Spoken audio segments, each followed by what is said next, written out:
عن أبي هريرة رضي الله تعالى عنه قال قال رسول الله صلى الله عليه وسلم من صام رمضان إيمانا واحتسابا غفر له ما تقدم من ذنبه رواه البخاري ومسلم।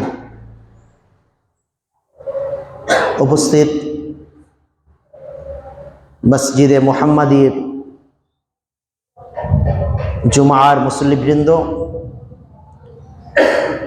প্রশংসা কেবলমাত্র একমাত্র সেই রব্বুল আলামিনের জন্য, যে রব্বুল আলামিন আমাদের হাজারো ব্যস্ততাকে দূর করে দিয়ে, হাজারো ব্যস্ততা, ব্যবসা বাণিজ্য ইত্যাদিকে দূর করে দিয়ে পবিত্র জুমা মসজিদে নির্দিষ্ট সময়ে উপস্থিত হওয়ার সুযোগ দান করেছেন। সেই রব্বুল আলামিনের প্রশংসা করে সকলে বলি আলহামদুলিল্লাহ। দরুদ বর্ষিত হোক মানবতার মুক্তির দূত জনাবে মুহাম্মদ রাসূলুল্লাহ সাল্লাল্লাহু আলাইহি ওয়াসাল্লামের প্রতি লক্ষ কোটি দরুদ ও সালাম বৃষ্টির ধারায় ঝুমঝুম করে বর্ষিত হোক। সকলেই বলি আল্লাহুম্মা সাল্লি আলাইহি, আল্লাহুম্মা বারিক আলাইহি, আল্লাহুম্মা আমিন। সম্মানিত উপস্থিতি, আপনারা হয়তো পূর্বেই অবগত হয়েছেন যে আজকের জুমার খুতবার যে নির্দিষ্ট বিষয়বস্তু তা হলো রমাজানুল মুবারাকের পূর্ব প্রস্তুতি, প্রিপারেশন ফর রমাজান।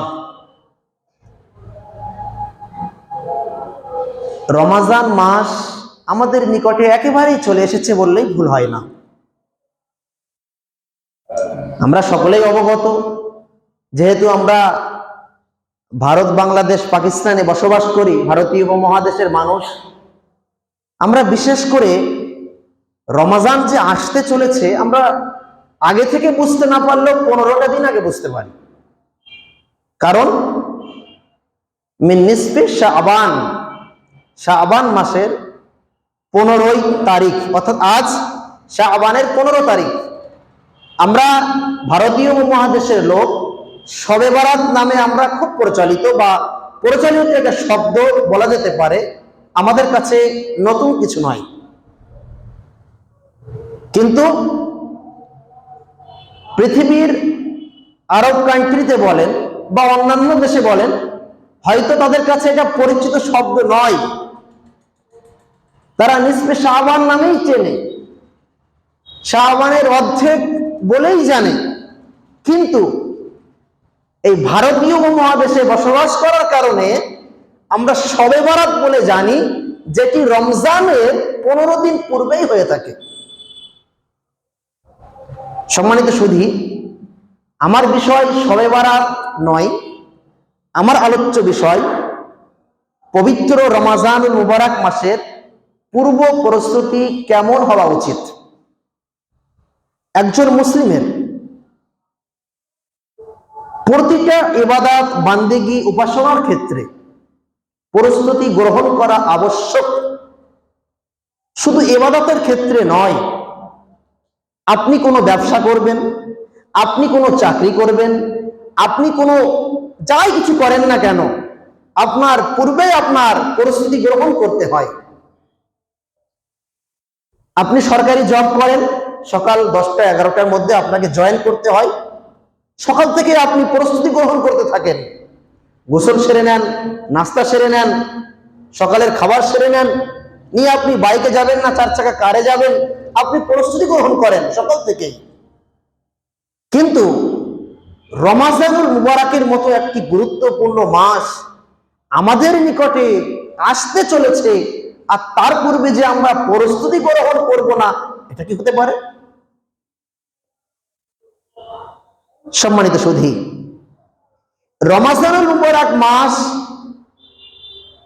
যে আসতে চলেছে এর প্রস্তুতি সম্পর্কে আমি 10টি পয়েন্ট এর উপরেই সংক্ষিপ্ত আলোচনা করব ইনশাআল্লাহ আজিজ। তার প্রথম পয়েন্ট বলা যেতে পারে, আমাদের সকলের অন্তরে, মনের মধ্যে আকাঙ্ক্ষা লালন করা নিয়ত করা যে রমজান মাস আসতে চলেছে, পুরো রমজান মাস আমি কিভাবে অতিবাহিত করব, কিভাবে আমার রমজানটা কেমন ভাবে পরিচালনা করব, তার পূর্বেই আমাকে প্রস্তুতি গ্রহণ করতে হবে, আকাঙ্ক্ষা তৈরি করতে হবে, মনের মধ্যে নিয়ত করতে হবে। কারণ এর বিরাট গুরুত্ব আছে। রাসূলুল্লাহ সাল্লাল্লাহু আলাইহি ওয়াসাল্লাম বলছেন, কোন ব্যক্তি যদি ভালো কাজের নিয়ত করে, কোন ব্যক্তি যদি সৎ কাজের নিয়ত করে, কিন্তু সে তার সামর্থ্যে কুলালো না বা তার হায়াত থাকলো না, সে ভালো কাজ করার তৌফিক তার হলো না। কিন্তু রাসূল সাল্লাল্লাহু আলাইহি ওয়াসাল্লাম বলছেন, সে যে ভালো কাজের নিয়ত করেছে, তার কারণে আল্লাহ সুবহানাহু ওয়া তাআলা ভালো কাজ না করতে পারলে আল্লাহ সুবহানাহু ওয়া তাআলা তাকে ভালো কাজের নেকি দান করবেন। সুবহানাল্লাহ। সুতরাং রমজান মাস যে আসতে চলেছে, আমাদের প্রস্তুতি এখন থেকে না, আরো আগে থেকেই নেওয়া উচিত ছিল। সালাফে সালেহিনরা, বড় বড় আলেম ওলামারা, বিদ্বানরা, তারা 6 মাস আগে থেকেই প্রস্তুতি গ্রহণ করতেন কবে রমজান আসবে। কারণটা কি? মনে করুন এই রমজান মাস আসতে চলেছে আর মাত্র 15টা দিন পরেই আমার আপনার মৃত্যু হয়ে গেল। এর পূর্বেই আমি আপনি রমজানে অংশগ্রহণ করার পূর্বেই আমার আপনার হায়াত থাকলো না, আমি মৃত্যুবরণ করলাম। রাসূলুল্লাহ সাল্লাল্লাহু আলাইহি ওয়াসাল্লাম বলছেন, কোন ব্যক্তি যদি এই রমজান আসার পূর্বেই যদি নিয়ত করে, আমরা যদি এই চেষ্টা করি বা আল্লাহ সুবহানাহু ওয়া তাআলার কাছে এই কামনা করি, ওগো আল্লাহ, তুমি আমাকে রমজান পর্যন্ত জীবিত রাখো। এ ব্যাপারে একটি দুর্বল হাদিসে এসেছে, যদিও হাদিসটি দুর্বল হোক তারপরেও হাদিসের শব্দগুলো গুরুত্বপূর্ণ, যে কি আল্লাহুম্মা বাল্লিগনা ফি রাজবি ওয়া শাবান ওয়া বাল্লিগনা রমাজান। ওগো আল্লাহ, তুমি আমাকে এই রজব শাবান অতিবাহিত করে রজব শাবানে বরকত দান করো, এবং যাতে করে আমি রমাজান মাসে উপস্থিত হতে পারি, রমাজানের বরকতে আমি যেন নিজেকে বরকতের সঙ্গে মিলিয়ে দিতে পারি। ওগো আল্লাহ, আমাকে সেই তৌফিক দান করো। হাদিসটি মুসনাদে আহমদের মধ্যে এসেছে। হাদিসটি যদিও দুর্বল, তারপরেও এই কথাগুলো আমরা আল্লাহ সুবহানাহু ওয়া তাআলার কাছে বলতে পারি। আল্লাহ সুবহানাহু ওয়া তাআলার কাছে বলতে পারি, নেকির উদ্দেশ্যে নয়, যে এই হাদিসকে আমল করার উদ্দেশ্যে নয়, যাতে করে আমি, ওগো আল্লাহ, আমার জীবন, যাতে করে আমার হায়াত রমাজান পর্যন্ত বাকি থাকে, আর আমি রমাজানুল মুবারক মাসের গুরুত্ব তাৎপর্য কে আমি যেন সঠিকভাবে লালন করতে পারি, পালন করতে পারি, এই চেষ্টা, এই চিন্তা, এই চেতনা একজন মুমিনের, একজন মুসলিমের হওয়া আবশ্যকীয়। সম্মানিত উপস্থিতি, আমাদের যখন সন্তানদের বিয়ে হয়, বিবাহ দিই আমরা, গার্জিয়ান, আমার ছেলেকে বিবাহ দিই, আমার মেয়েকে বিবাহ দিই, 1 মাস আগে থেকেই ডেট ফিক্সড হয়ে গেছে, নির্ধারণ হয়ে গেছে। আমার আত্মীয় স্বজনকে বলতে হবে, ডেকোরেটরদেরকে বলতে হবে, রান্নার রাঁধুনিদেরকে বলতে হবে।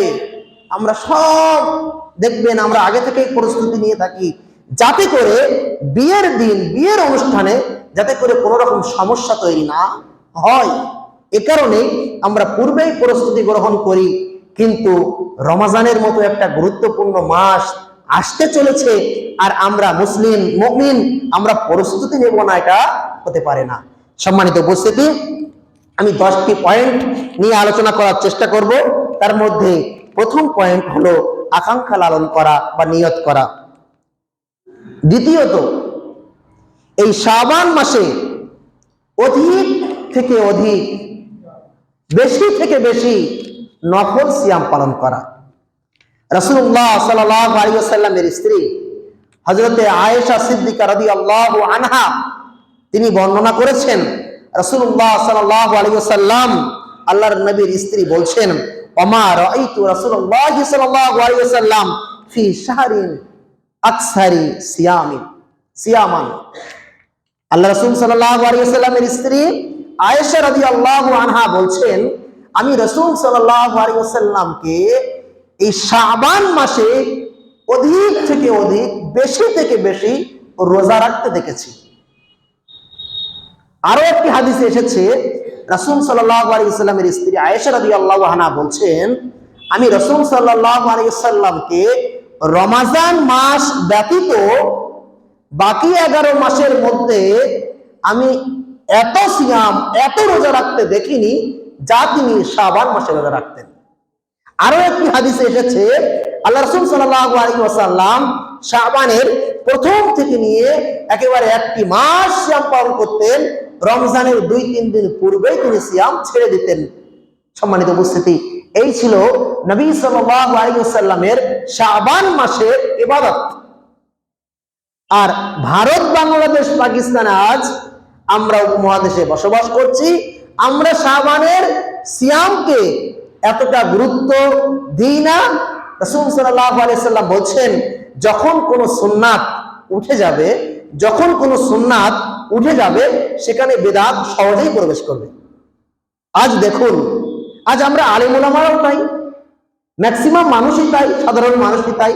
আমরা শাবান মাস পড়ে গেছে, কিন্তু আমরা এই নফল সিয়ামে অভ্যাসী হতে পারিনি। রাসূল সাল্লাল্লাহু আলাইহি ওয়াসাল্লামের এই গুরুত্বপূর্ণ সুন্নাহকে আমরা মানতে পারিনি। যদিও এর কারণে আমাদের গুনাহ হবে না, কিন্তু মানতে পারলে অধিক থেকে অধিক, বেশি থেকে বেশি আমরা নেকি অর্জন করতে পারতাম। আমরা এই শাবান মাসে অধিক সিয়াম, অধিক রোজা না রাখতে পারার কারণে, এই সুন্নাহকে যথার্থভাবে মূল্যায়ন না করার কারণে আমাদের মধ্যে একটি চলে এসেছে, তা হলো মিন নিসফে শাবান, 14 শাবানের দিবাগত রাত্রিতে এবং দিনে আমরা সিয়াম পালন করছি, রোজা রাখছি, যেটা আমরা শবে বরাত বলে মেনে চলেছি। সম্মানিত উপস্থিতি, আমরা শরীয়তের কোনো কিছু মেনে চলব, শরীয়তের কোনো কিছু পালন করব, কোনো ইবাদত করব, কোনো বান্দেগী করব, কোনো উপাসনা করব, আর তার যদি দলিল ভিত্তিক না হয়, সেটি যদি পবিত্র কুরআন ও সেই সুন্নাহ মোতাবেক না হয়, তাহলে সে আমলটা আমার আপনার জন্য কোন পর্যায়ে দাঁড়াবে? এটি আমাদেরকে যাচাই করতে হবে, বাছাই করতে হবে। আজ আমরা এসেছি এই জুমা মসজিদে মুহাম্মাদিতে এসেছি জুমার সালাত আদায় করতে। আপনি মনে করুন, এই শুক্রবার ব্যতি রেখে বাকি যে 6 দিন আপনি জোহরের কয় রাকাত সালাত আদায় করেন? 4 রাকাত আদায় করি। ফরজ সালাত কয় রাকাত? 4 রাকাত আদায় করি। কিন্তু ব্যতিক্রম, আজ এই জুমার দিনে এসে আপনি জুমার খুতবার চলার কারণে, জুমার খুতবা হওয়ার কারণে রাসূল সাল্লাল্লাহু আলাইহি ওয়াসাল্লাম এই খুতবাকে 2 রাকাতে আর 2 রাকাত সালাতে ভাগ করে দিয়েছেন। সুতরাং আমরা খুতবার পরে কেউ ওই বাকি 6 দিনের ন্যায় 4 রাকাত জোহর আদায় করি না। কারণ আজ আমরা জানি জুমার দিন শুক্রবার খুতবার মধ্যে 2 রাকাতের নেকি এবং খুতবার পরে আমরা 2 রাকাত সালাত আদায় করি। শুধুমাত্র জুমার দিনে আপনি মনে করুন আমি তা করব না, আমি বাকি যে দিনগুলিতে 4 রাকাত আদায় করি, আজকেও জুমার সালাত আদায় করব, জুমার খুতবা শুনবো, তারপরে আবার 4 রাকাত আমি জোহর আদায় করব। আচ্ছা, এর জন্য আপনার আমার কি দলিল প্রয়োজন আছে না নেই? আছে। অবশ্যই আমি যদি 4 রাকাত সালাত জারি করতে চাই, আমি যদি করতে যাই, তাহলে আমাকে দলিল সাব্যস্ত করতে হবে। মাগরিবের কয় রাকাত সালাত আদায় করি আমরা? 3 রাকাত। জোহর 4, আসর 4, এশা 4। কিন্তু মাগরিব কেন 3 রাকাত আদায় করব? ওটাও তো একটু ভালো মনে করে 3 রাকাত থেকে আমরা 4 রাকাত আদায় করতে পারি না? 1 রাকাত পড়লে কি আমার খুব কষ্ট হয়ে যাবে?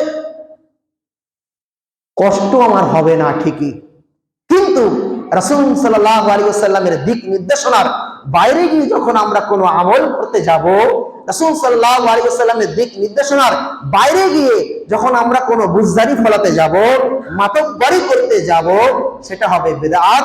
আর রাসূল সাল্লাল্লাহু আলাইহি ওয়াসাল্লাম বলেন কুল্লু বিদআতিন দালালা ওয়া কুল্লু দালালাতিন ফিন্নার। প্রত্যেক বিদআতই হলো গোমরাহি, আর প্রত্যেক গোমরাহির থাকার জায়গা হলো নার, আগুন অর্থাৎ জাহান্নাম।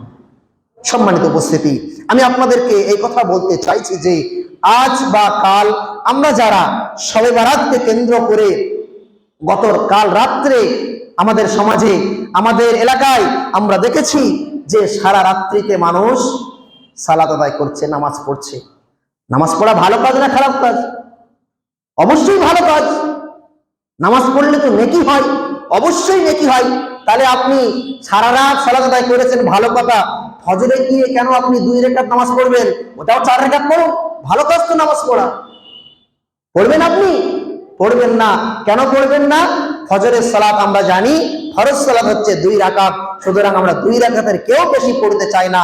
সম্মানিত উপস্থিতি, আমি আপনাদেরকে কথা এই জন্যই বলতে চাইছি যে আমরা শবে বারাতকে কেন্দ্র করে ভারতীয় উপমহাদেশে যে প্রচলিত আছে, এই দিনকে কেন্দ্র করে রোজা রাখা, এই দিনকে কেন্দ্র করে, রাতকে কেন্দ্র করে 100 রাকাত নফল সালাত আদায় করা, রাতকে কেন্দ্র করে অধিক তাসবিহ তাহলিল করা, জিকির আজকার করা, ক্ষমা প্রার্থনা করা, আর এই বিশ্বাস করা শবে বারাত মানে ভাগ্য রজনী।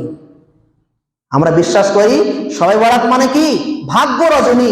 জি, শবে বারাত মানে যদি ভাগ্য রজনী হয়, যারা শবে বারাতকে ভাগ্য রজনী হিসেবে গুরুত্ব দিয়ে পবিত্র কোরআনের সূরাতুদ দুখানের এই আয়াতকে তারা অস্পষ্ট এবং তারা এই আয়াতকে তারা ভুল ব্যাখ্যা করছেন, আয়াতকে এক হিসাবে অস্বীকার করছেন বললেও ভুল হবে না। কেননা আয়াতে এসেছে সূরাতুদ দুখানে আল্লাহ সুবহানাহু ওয়া তাআলা বলেছেন ইন্না আনসালনাহু ফি লাইলাতিন মুবারাকা, আমি পবিত্র কোরআনকে অবতীর্ণ করেছি, পবিত্র কোরআনকে নাজিল করেছি মুবারকময় রাত্রিতে। গুরুত্বপূর্ণ, তাৎপর্যপূর্ণ রাত্রিতে আমি কোরআনকে অবতীর্ণ করেছি।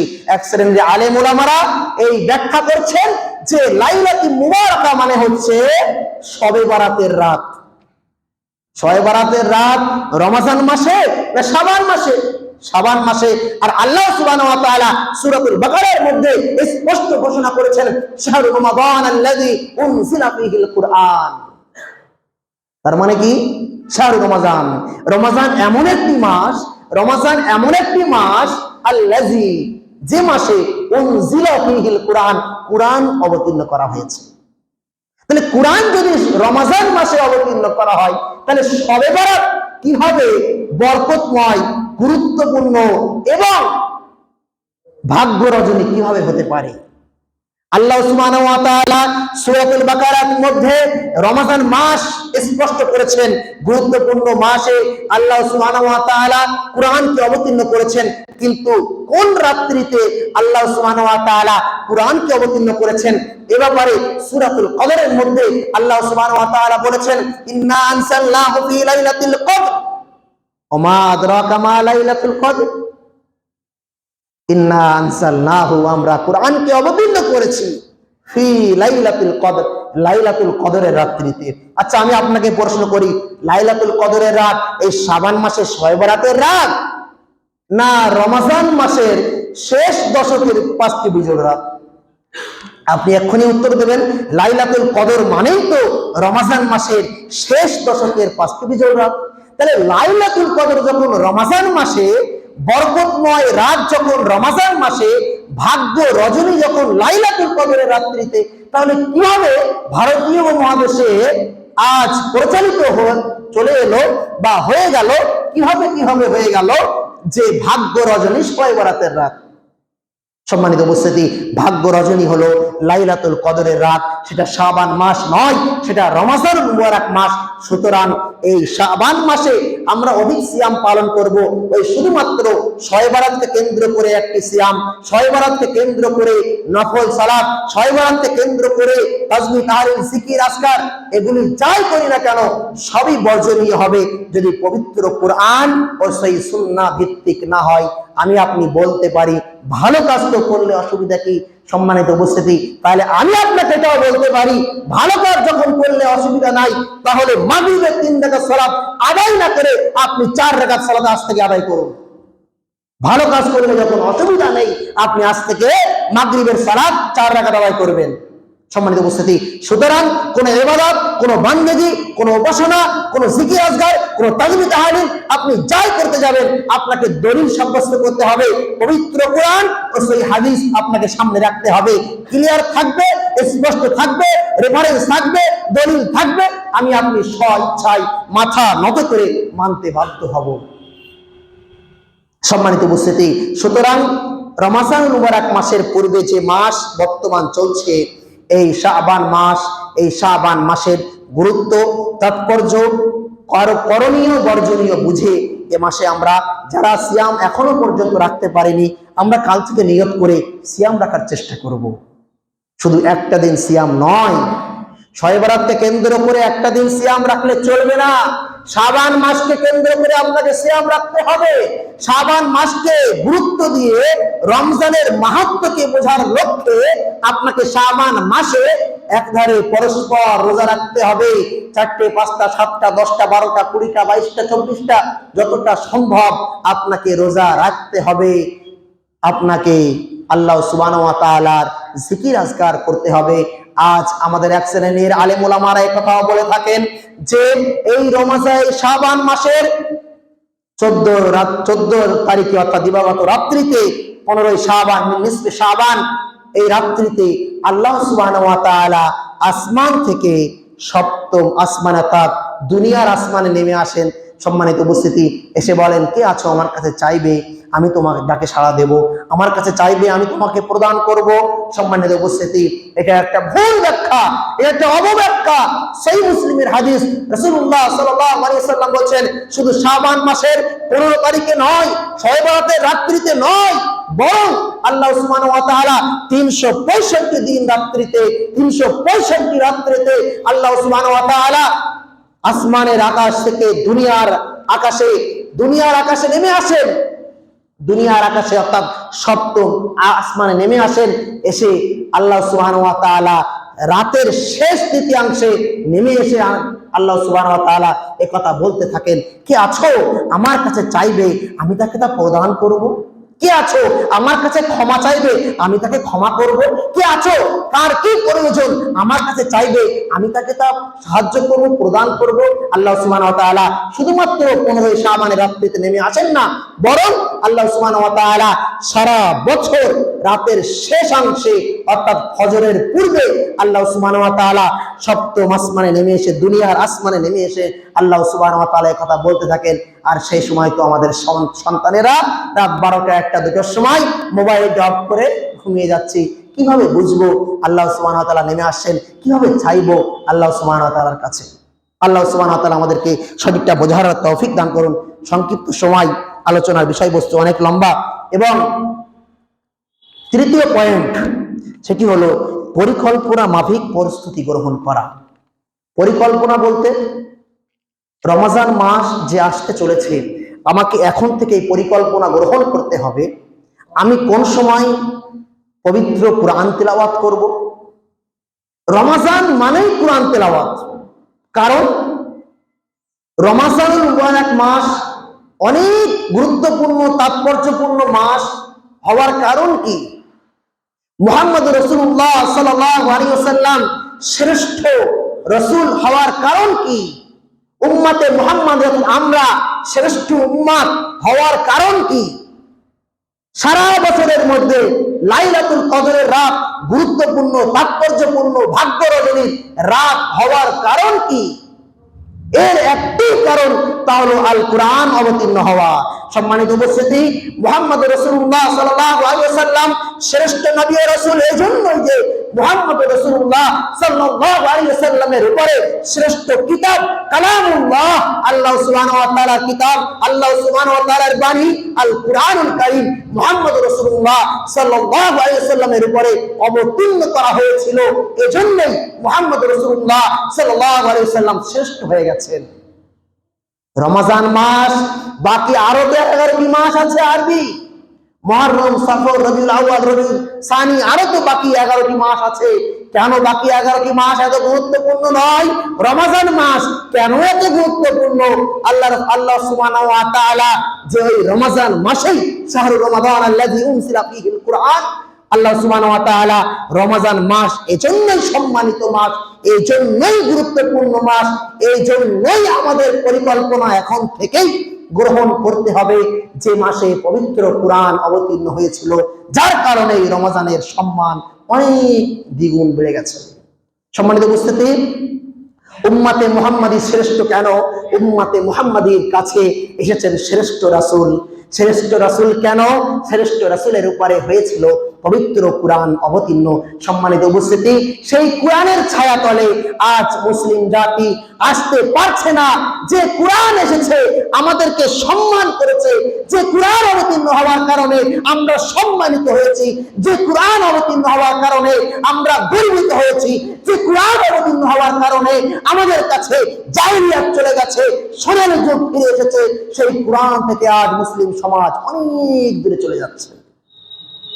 সম্মানিত উপস্থিতি, এজন্যই আমাদেরকে এখন থেকেই পরিকল্পনা গ্রহণ করতে হবে। রমজানুল মুবারক মাস আর মাত্র 15টা দিন পরে আসতে চলেছে।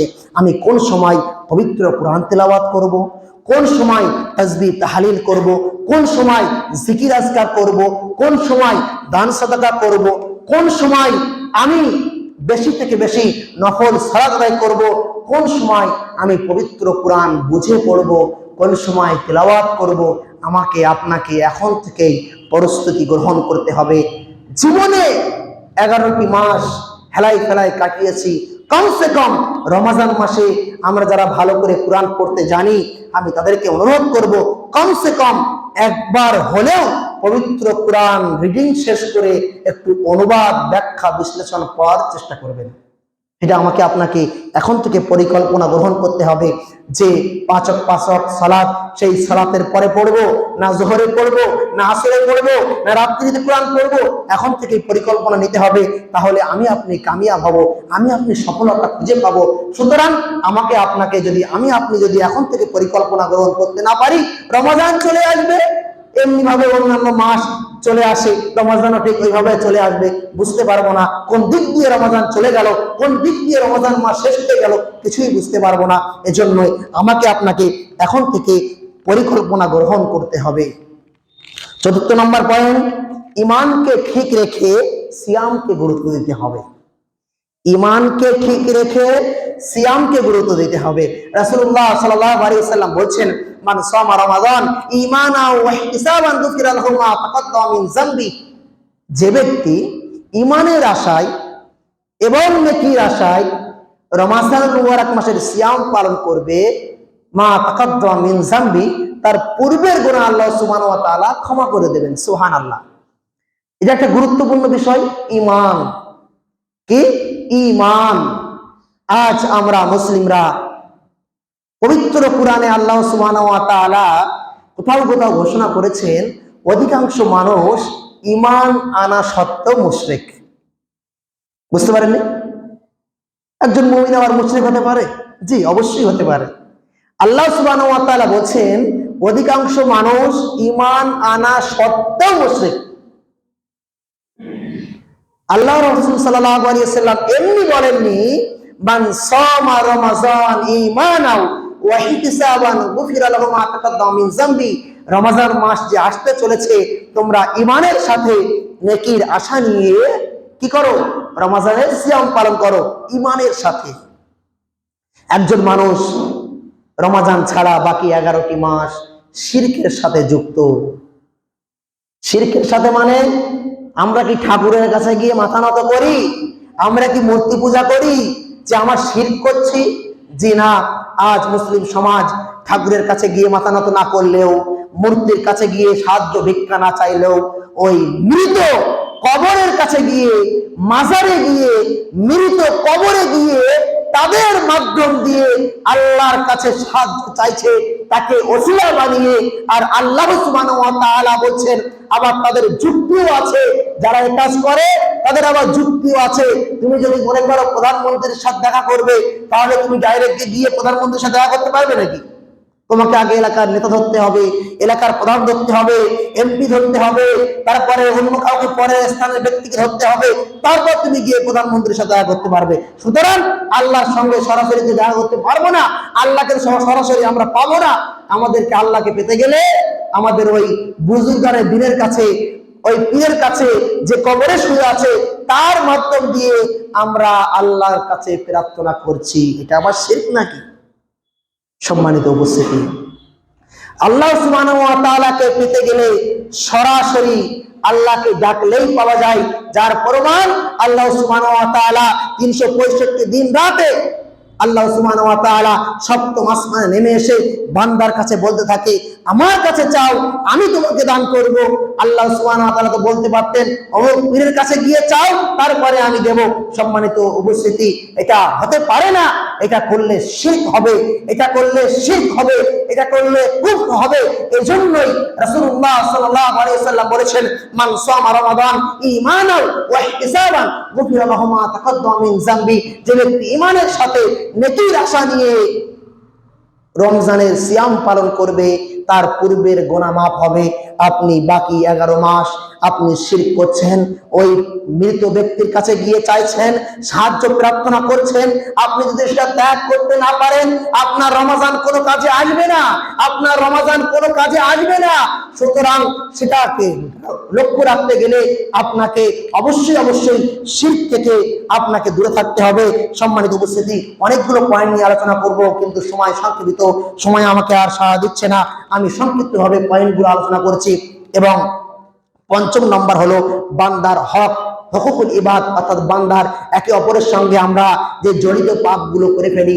এই যে পাপ, কোনো মানুষকে ঠকিয়েছি, কোনো মানুষকে ক্ষতি করেছি, কোনো মানুষকে বেশি কম বলেছি, কোনো মানুষকে কষ্টদায়ক কথা বলেছি, কষ্টদায়ক আঘাত করেছি, এগুলো রমজান মাস আসার পূর্বেই তার কাছে ক্ষমা চেয়ে নিতে হবে। রমজান মাসে এগুলো করা চলবে না।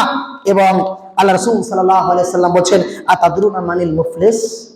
সঙ্গী সাথী সাহাবীরা, তোমরা কি বলতে পারো সবচাইতে মুফলিস অর্থাৎ সবচাইতে নিঃস্ব ব্যক্তিকে?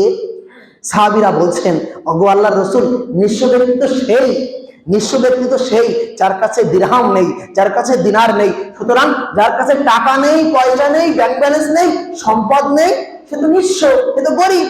আল্লাহ রাসূল সাল্লাল্লাহু আলাইহি ওয়াসাল্লাম বলছেন, ওগো আমার সাহাবীরা, ওই ব্যক্তি নিঃস্ব নয়। ওই ব্যক্তি সাময়িক দুনিয়াতে নিঃস্ব হতে পারে, কিন্তু ওই ব্যক্তি প্রকৃত পক্ষে নিঃস্ব ব্যক্তি নয়, ওই ব্যক্তি নিঃস্ব নয়, ওই ব্যক্তি দরিদ্র নয়। আল্লাহ রাসূল সাল্লাল্লাহু আলাইহি ওয়াসাল্লাম বলেন, প্রকৃত নিঃস্ব, প্রকৃত দরিদ্র ব্যক্তি হলো সেই যার কিয়ামতের দিন তার সালাতের নেকি থেকে অংশ ভাগ দিতে হবে, সিয়ামের নেকি থেকে তার অংশ কেটে নেওয়া হবে, যাকাতের নেকি থেকে তার অংশ কেটে নেওয়া হবে। সুতরাং দুনিয়াতে কোনো মানুষকে ঠকিয়েছিল, তার সেই কিয়ামতের দিন তার ঠকানোর কারণে তার নেকি থেকে কেটে নেওয়া হবে। তার সেই যাকাত ফাঁকি দিয়েছিল, সিয়ামে ফাঁকি দিয়েছিল, কোনো মানুষকে আঘাত দিয়েছিল, কষ্ট দিয়েছিল, সেই কষ্ট দেওয়ার কারণে কিয়ামতের দিন আমার আপনার আমল থেকে নেকি কেটে দিতে হবে। আল্লাহ রাসূল বলেন, ওই ব্যক্তি হলো সবচাইতে নিঃস্ব। সম্মানিত উপস্থিতি, হুকুকুল ইবাদকে লক্ষ্য রাখতে হবে। এবং 6 নম্বর, দরিদ্রতাকে লক্ষ্য করে সিয়ামকে অবহেলা করা যাবে না। অনেকে বলি আমরা কষ্ট করে দিনরাত কষ্ট করে কাজকাম করে খাই, যদি কাজকাম না করি তাহলে তো আমার সংসার চলবে না। একথা সত্য, কিন্তু আপনাকে পরিকল্পনা মাফিক কাজ করতে হবে, যাতে করে রমজানের সিয়ামে কোনো রকম প্রভাব না পড়ে। এবং 7 নম্বর হলো ইহতিসাব, নেকির আশায় করতে হবে। বিশেষ করে মা ও বোনেরা বাড়িতে অনেক মেহনত করেন, রমজান মাসে ইফতারের সময়, সাহারির সময়, খাওয়ার সংসারে পরিবারকে খাওয়ানোর জন্য অনেক মেহনত করেন। আমি তাদেরকে বলবো, তাদের উদ্দেশ্য একটাই থাকবে যে আমি যে ইফতার জোগাড় করছি, আমি যে সাহারি জোগাড় করছি, আমি যে আমার সন্তানদেরকে খাওয়াবো, এটা আল্লাহর সন্তুষ্টি অর্জনের জন্য আমি করছি। যদি এই চিন্তন নিয়ে তারা করতে পারে, তাদেরকে এটা নেকিতে পরিণত করা হবে। এবং 8 নম্বর হলো সালাতকে হেফাজত করা। সিয়ামের সঙ্গে সঙ্গে আমরা অনেকেই সালাতকে হেফাজত করতে পারি না। রমজান মাস আসলে আমরা হয়তো সারাদিন না খেয়ে থেকে যাই, কিন্তু সালাত আদায় করতে পারি না। কিন্তু আল্লাহ সুবহানাহু ওয়া তাআলা রাসূল সাল্লাল্লাহু আলাইহি ওয়াসাল্লাম বলেছেন, আউয়ালু যে কিয়ামতের দিন বান্দার প্রথম হিসাব নেওয়া হবে সালাতের। আইন সালাত সালাল্লাহু সাইরু আমালি ওয়া ইন ফাসাদাত ফাসাদাল্লাহু সাইরু আমালি। আল্লাহ রাসূল সাল্লাল্লাহু আলাইহি সাল্লাম বলেন কিয়ামতের দিন যার সালাত সঠিক হবে তার সমস্ত আমল সঠিক হয়ে যাবে, যে সালাতে ধরা খেয়ে যাবে তার সমস্ত আমল এসে ধরা খেয়ে যাবে। সুতরাং সালাতকে হেফাজত করতে হবে। শুধু রমজানের সিয়াম রাখবো, সারাদিন রোজা থাকবো না খেয়ে, আর আমি সালাত পড়বো না, শুধু তারাবি সালাত আসবো, এই সিয়াম এই রোজা আপনার কোনো উপকারে আসবে না। এবং 9 নম্বর হলো বাচ্চাদেরকে সিয়ামে অভ্যাস করাতে হবে। যারা বালেগ হয়ে যাচ্ছে আমাদের সন্তানেরা, তাদেরকেও সিয়ামের প্রতি তাদেরকেও অভ্যাস করানোর জন্য তাদেরকেও আহ্বান জানাতে হবে। এবং 10 নম্বর হলো অসুস্থতার ক্ষেত্রে লক্ষ্য করা যে আমি সিয়াম পালন করতে পারবো কি পারবো না, যদি না পারি এই সিয়ামের কাজা কিভাবে আদায় করব বা কাফারা কিভাবে দেব, এটাকেও আমাদের লক্ষ্য রাখতে হবে। এবং 11 নম্বর হলো ঈদের বাড়তি কেনাকাটা পূর্বেই করে নিতে হবে। আমরা অনেকেই এই রমজানের সেই দশকে যে লাইলাতুল কদরের রাতগুলো চলে আসে, গুরুত্বপূর্ণ রাত, আর সেই সময় ঈদের কেনাকাটা করার জন্য ঘর থেকে বেরিয়ে যাই, লাইলাতুল কদরকে গুরুত্ব দিই না। সম্মানিত উপস্থিতি, ওই ঈদের যে কেনাকাটা প্রয়োজন এটা এখনই কিনে নিতে হবে, যাতে করে আমার রমজানুল মুবারক মাসের শেষ দশকে বিজয় রাত্রিতে লাইলাতুল কদর যাতে করে আমার ছুটে না যায়, আমার যেন অবহেলা না হয়ে যায়। এজন্য এখন থেকে এই পরিকল্পনা, এই প্রস্তুতি আমাকে নিতে হবে। এবং শেষ নম্বর, রমজানের গুরুত্ব, রমজানের তাৎপর্য, রমজানের হুকুম হাকামকে সঠিকভাবে জেনে আমাকে আপনাকে রমজান মাসে প্রবেশ করতে হবে। আল্লাহ রাসূল সাল্লাল্লাহু আলাইহি সাল্লাম বলেন ইজা দাখালা রমাজান ফুতিহাত আবওয়াবুর রাহমা, যখন রমজান চলে আসে আল্লাহ সুবহানাহু ওয়া তাআলা আসমানের দরজা খুলে দেন, রহমতের দরজা খুলে দেন, ফুতিহাত আবওয়াবুল জান্নাহ, জান্নাতের দরজা খুলে দেন। কিসের কারণে বলেন তো? রমজান আসার কারণে। আর সেই রমজান মাস আসতে চলেছে, আমরা প্রস্তুতি গ্রহণ করব না, এটা হতে পারে না। এবং আল্লাহ সুবহানাহু ওয়া তাআলা অকুল্লিকাত আবওয়াবু জাহান্নাম, শয়তানদেরকে শৃঙ্খলাবদ্ধ করেন এবং অসুলসিলাতি শায়াতিন এবং অকুল্লিকাত আবওয়াবু জাহান্নাম, এবং জাহান্নামের দরজা বন্ধ করে দেন। কিসের কারণে? রমজান মাস আসার কারণে। সুতরাং রমজান মাস আসলে জান্নাতের দরজা খুলে দেওয়া হয়, রমজান মাস আসলে জাহান্নামের দরজা বন্ধ করে দেওয়া হয়। সেদিকে তাকিয়ে, সেদিকে লক্ষ্য রেখে রমজানের গুরুত্বকে, রমজানের মাহাত্ম্যকে, রমজানের হুকুম হাকামকে সঠিকভাবে বুঝে আমরা যেন এখন থেকেই প্রস্তুতি পরিকল্পনা করতে পারি। ওগো আল্লাহ আমাদের সকলকে সেই সুমতি, সেই তৌফিক দান করুন। আমিন।